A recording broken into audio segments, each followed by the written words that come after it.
Bien, vamos a continuar con el estudio de la derivada direccional. Para ello, notemos que la derivada direccional se va a definir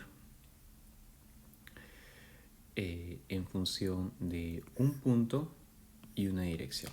Entonces, dada una función real de variable vectorial, ¿no?, de Rn en R1, debemos definir un punto en el cual vamos a estudiar la función y una dirección en la cual vamos a estudiar el comportamiento de la función.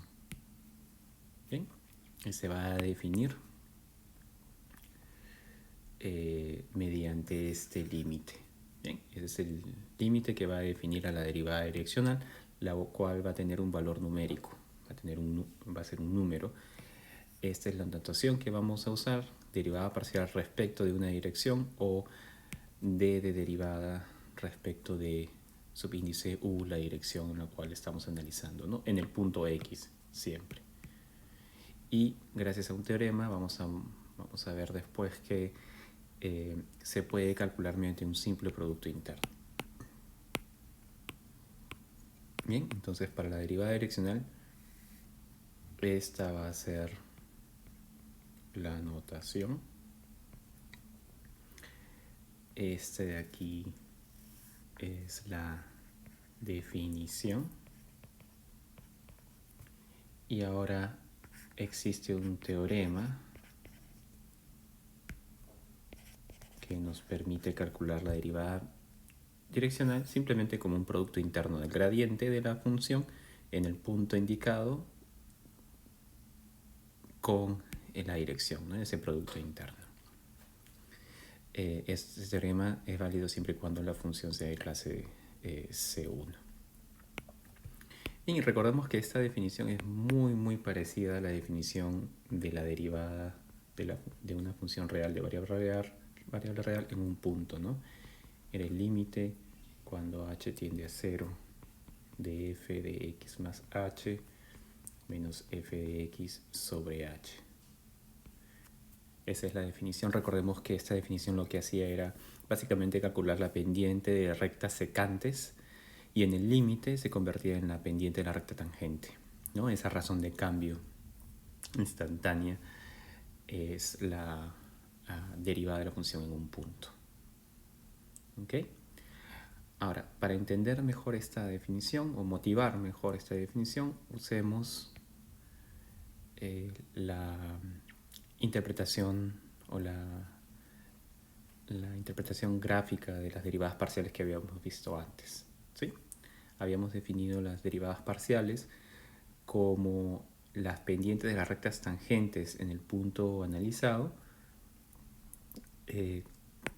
cuando cortamos, pues, la gráfica de la función con un plano paralelo a planos coordenados, ¿no? Por ejemplo, la derivada parcial respecto de x se obtiene primero cortando la gráfica de la función, que en este caso está en rojo y es una superficie, con este plano, que es este plano, ¿no?, que es paralelo al plano XZ. Bien, a la hora de cortar obtenemos una curva y la pendiente de la recta tangente a la curva en el punto nos da este valor numérico, ¿no?, la razón de cambio instantánea, la derivada parcial de f respecto de x, que también se calcula con las reglas de derivación usual, pensando en dicha variable como la única variable y el resto de variables como constantes. Bien, pero ahora, para generalizar y llegar a la definición de derivada parcial, derivada direccional, podríamos pensar lo siguiente, ¿sí? Supongamos que este es el dominio de la función, está en el plano XY. Y nosotros estamos viendo acá el punto morado, ¿no? Digamos que el punto morado está por aquí. Ese es el punto de acá, ¿no?, el punto morado. Entonces, la derivada parcial respecto de x se puede entender como algo que se calcula con este plano, ¿no? Y este plano tiene una dirección, tiene una orientación, ¿no? Una dirección, una orientación. Estamos derivando viendo el plano en esta dirección. Entonces, ese plano con esa dirección lo podemos pensar como el vector canónico 1, 0. Entonces, este vector canónico es el que nos va a dar la derivada parcial de la función con respecto de x. Con respecto de y también tenemos otro plano, ¿no? Es este plano y estamos viendo la curva en esta dirección. En esta dirección obtenemos una curva y una pendiente recta tangente. De ahí viene la derivada parcial con respecto a y. Entonces pensemos ahora en el vector canónico 0, 1 y ese vector canónico nos está dando la derivada parcial de f respecto de y. ¿Bien? Ahora, si nosotros queremos calcular en una dirección diferente, ¿no? Tenemos esta dirección, tenemos esta otra, entonces podríamos pensar en calcular la derivada parcial o la derivada direccional, pero ahora con respecto a cualquier otra dirección. Es decir, por ejemplo, ¿qué pasaría si nosotros elegimos una dirección como esta? Digamos que este es el vector u, que nos da una dirección. Ese vector u, si lo representamos aquí en la gráfica de la función, debe estar como que apuntando para allá. Entonces, ese vector u nos va a dar un plano, ¿no? Un plano así, que va a estar de esta forma y va a cortar, ¿no? Va a estar en esta dirección y va a cortar la superficie en una curva. Es la curva que está así, ¿no? Entonces, en esa dirección, esta curva tiene una pendiente que va a ser positiva, porque en esa dirección la curva está creciendo, ¿no? Entonces va a tener derivada direccional positiva. Entonces la derivada direccional va a ser la pendiente, ¿no? Ese valor numérico, razón de cambio instantánea, en esa dirección dada por el vector u. ¿Bien? Entonces esto va a generar la derivada direccional de f con respecto del vector u. Y fijémonos que tenemos varias opciones para dirección, ¿no? Ahora existen muchas direcciones que podríamos nosotros tomar. Todas esas son direcciones válidas en las cuales podemos tomar una derivada direccional, excepto en el vector nulo, que es el único vector que no tiene dirección. Bien, esa es la idea intuitiva detrás de la derivada direccional. Bien. Ok, entonces veamos aquí algunas propiedades inmediatas que se obtienen de esta definición. Por ejemplo, la conexión con el gradiente, que viene dada por este teorema, ¿no? La derivada direccional, cuando las funciones componentes son de derivadas parciales continuas, es simplemente el producto interno del gradiente con la dirección. Bien sencilla. ¿Por qué es eso? A ver. Entonces, ese es un teorema que no vamos a demostrar, pero que tiene una aplicación inmediata, y es que las derivadas direccionales en las direcciones de los vectores canónicos es exactamente las derivadas parciales usuales. Bien, y eso se desprende de este teorema que no hemos demostrado. Porque según el teorema, este es el producto interno del gradiente. El gradiente es un vector fila y supongamos que su i-ésima componente es esta. Por el vector dirección, pero acá la dirección es la i-ésima, el i-ésimo vector canónico, quiere decir que es 1 en la i-ésima componente y es 0 en el resto. Como es 0 en el resto, al tomar el producto interno todo se elimina, pero lo único que sobrevive es la derivada parcial respecto de la i-ésima variable. Bien, por eso la derivada direccional en la dirección del vector canónico EI es exactamente la derivada parcial de la función con respecto de la variable i-ésima. A ver, como consecuencia también tenemos lo siguiente. Recordemos que el coseno del ángulo que forman dos vectores se calcula mediante el producto interno de esos dos vectores divididos por el producto de sus normas. Bien, entonces si despejamos el producto interno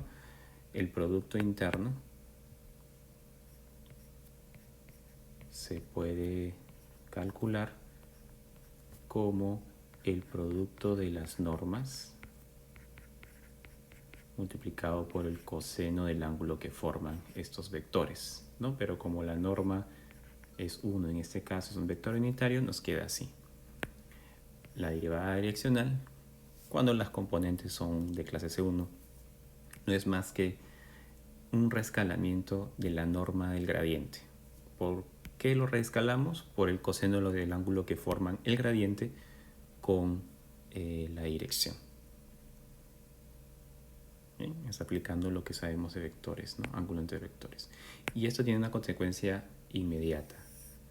La función crece más rápidamente en la dirección del gradiente, ¿no? ¿A qué se refiere con que crece más rápidamente?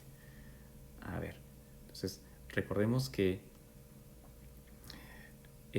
cuando la derivada es positiva, ¿no? Cuando la derivada es positiva, tenemos así, que la función es creciente, ¿no? Esa es la derivada parcial positiva. En un punto, ¿no? Derivada parcial positiva.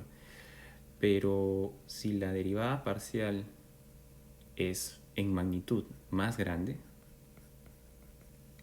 ¿no? Si fuese en magnitud más grande, la magnitud más grande quiere decir que es más empinada, ¿no? Entonces en este caso la primera derivada parcial es más grande que la segunda derivada parcial. Entonces la magnitud nos dice qué tan rápido está creciendo, ¿no?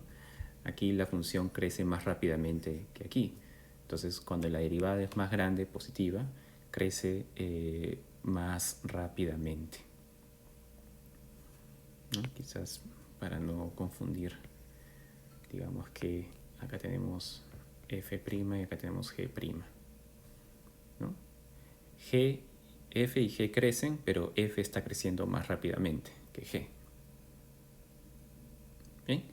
Entonces, en vez de decir f crece más rápidamente, podemos decir dónde es que f está más empinada, o dónde es que la derivada direccional me da un número más grande, o cómo hacemos para que este valor numérico sea el más grande posible. Ahora, aquí no tenemos control sobre el gradiente. El gradiente ya se calculó, se tomó la norma y es mayor o igual que 0, ya está. Pero sí tenemos control sobre la dirección. Y la dirección influye en este coseno, porque es el coseno del ángulo que forma. Entonces, recordemos que el coseno siempre está entre 1 y menos 1. Y lo que estamos buscando es el máximo de esta expresión, pero solamente tenemos control sobre este coseno de alfa porque tenemos control sobre la dirección. Entonces, ¿qué es lo que hay que hacer? Bien sencillo, tenemos que colocar la dirección paralela al gradiente y apuntando en la misma dirección. ¿Por qué? Porque el coseno va a ser 1, ¿no? El coseno de alfa va a ser 1 cuando el alfa es 0, ¿no? Y si el ángulo es 0 entre dos vectores, quiere decir que los dos vectores no solo son paralelos, sino que apuntan exactamente en la misma dirección. ¿Bien?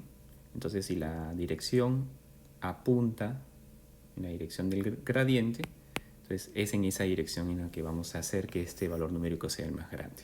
O sea, cuando la dirección es la misma dirección del gradiente. Ahí tenemos el valor numérico más grande y por lo tanto la función crece más rápidamente. ¿Bien? Entonces, f crece más rápidamente en la dirección del gradiente.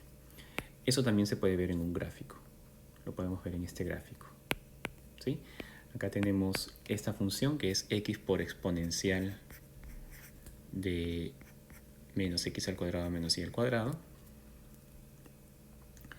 Y notemos que acá tenemos los ejes, ¿no? Por acá está el eje x y por acá está el eje y, así. Y acá está el eje z. ¿Ok? Entonces, vamos a poner acá el eje z.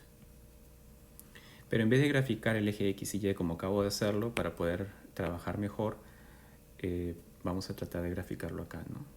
Acá va a estar, acá está el eje y en su dirección positiva.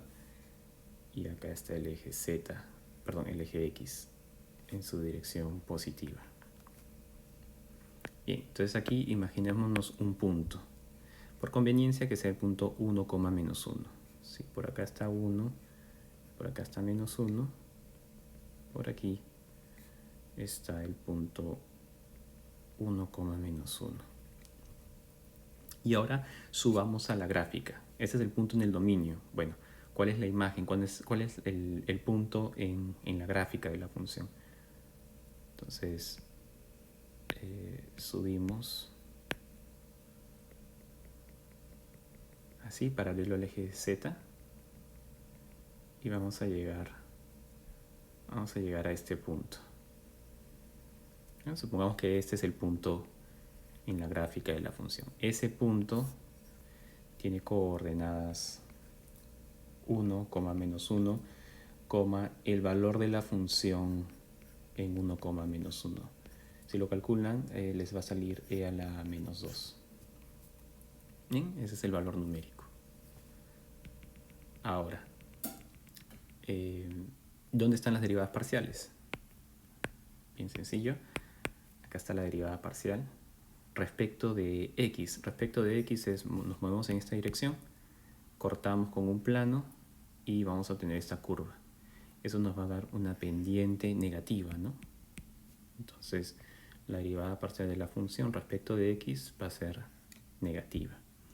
¿Y qué pasa con la derivada parcial respecto de y? Respecto de y cortamos y nos va a dar esta curva, la cual es creciente, ¿no? Eso significa que la pendiente es positiva y por lo tanto la derivada parcial respecto de y va a ser positiva. Bien. Entonces, ¿dónde está el gradiente? El gradiente va a apuntar en la dirección de máximo crecimiento. Entonces notemos que hacia acá la función decrece, hacia acá la función crece, pero esa no es la dirección en la que crece más rápidamente, no es en la dirección en la cual, si nos paramos en ese punto morado, la montaña está más empinada. La montaña da la impresión de estar más empinada en esta dirección, ¿no? Como apuntando así en esta dirección. Entonces esa va a ser la dirección del gradiente. Bien, eso mismo lo podemos hacer en cualquier punto. Por ejemplo, aquí, si nos paramos en este punto, podríamos preguntar otra vez, ¿en qué dirección está más empinada la montaña? Por ejemplo, ¿en esta dirección estamos bajando de la montaña? No. ¿En esta dirección también bajamos de la montaña? No. En esta dirección no cambiamos de nivel de la montaña, es como si estamos yendo alrededor. No, tampoco. En esta dirección sí estamos aumentando nuestra elevación, pero no es la forma más rápida de aumentar nuestra elevación. En esa dirección aumentamos más rápido nuestra elevación, ¿no? Igual, por ejemplo, en este punto de acá, ¿no? La forma de aumentar nuestra elevación más rápidamente es en la dirección en la que está más empinado. ¿Sí? Entonces, acá esta gráfica tiene una montaña y tiene un valle. Y ojo que si nos paramos en este punto, por ejemplo, la dirección en la cual crecemos más rápidamente es tratando de distanciarnos de la parte más baja del valle, ¿no? No es en la dirección del máximo, que es este punto, sino alejándonos más rápidamente del mínimo en este caso, y ese es en esta dirección. Entonces esa va a ser la dirección del gradiente. Por ejemplo, aquí esta va a ser la dirección del gradiente. Aquí esta es la dirección del gradiente saliendo del valle, ¿no? ¿Ok? Entonces acá tenemos en qué dirección apunta el gradiente. Bien, esa es otra forma de acá visualizar gráficamente que f crece más rápidamente en la dirección del gradiente. Esa es la dirección del gradiente. Y también hay algo que se desprende de aquí que vamos a tratar de explicar, y es lo siguiente. Si estamos otra vez en este punto, lo que podemos hacer es preguntar ¿en qué dirección no cambia nuestra altura? En esta y en esta dirección no cambia nuestra altura. No cambia nuestra altura porque aquí lo que podemos preguntar es cuál es la curva que se mantiene al mismo nivel en el cual estamos parados aquí. Y si dibujamos esa curva, ¿no? Tiene que tocar los puntos así de un tono naranja bien específico. Entonces si tocamos esos puntos de tono naranja bien específico, vamos a trazar la curva que se está tratando de graficar aquí. Entonces esa es una curva de nivel, ¿no? A medida que se va convirtiendo en rojo, el tono va aumentando. Entonces, por ejemplo, acá tenemos otra curva todo del mismo nivel. Hasta llegar a la cima. En la cima tenemos el nivel más alto. La curva de nivel se convierte en un punto. Y también hacia abajo, ahí tenemos curvas de nivel positivo. Luego no se nota muy bien aquí, pero la curva de nivel nulo va a ser de hecho el eje Y. Y luego vamos a tener las curvas de nivel negativo, ¿no? Por acá hay una curva de nivel negativo. Y por acá hay otra curva de nivel más negativo todavía, hasta llegar a la parte más baja del valle. ¿Ok? Esas son las curvas de nivel. Entonces, ahora lo que podríamos intentar hacer es dibujar primero las curvas de nivel, pero en el plano XY. En el plano XY, si proyectamos todo al plano XY, vamos a obtener estas curvas de nivel. Por el momento no nos concentremos en las flechas, son en las curvas. Entonces, aquí están las curvas de nivel positivo, acá están las curvas de nivel negativo, aquí está la cima, justamente en este punto está la cima, y acá está la parte más baja del valle. Bien, ¿qué curva de nivel estábamos graficando nosotros? Estaba en el punto 1, menos 1. El punto 1, menos 1 está por acá, parece. Y ahí la curva de nivel entonces iba a ser la curva de nivel.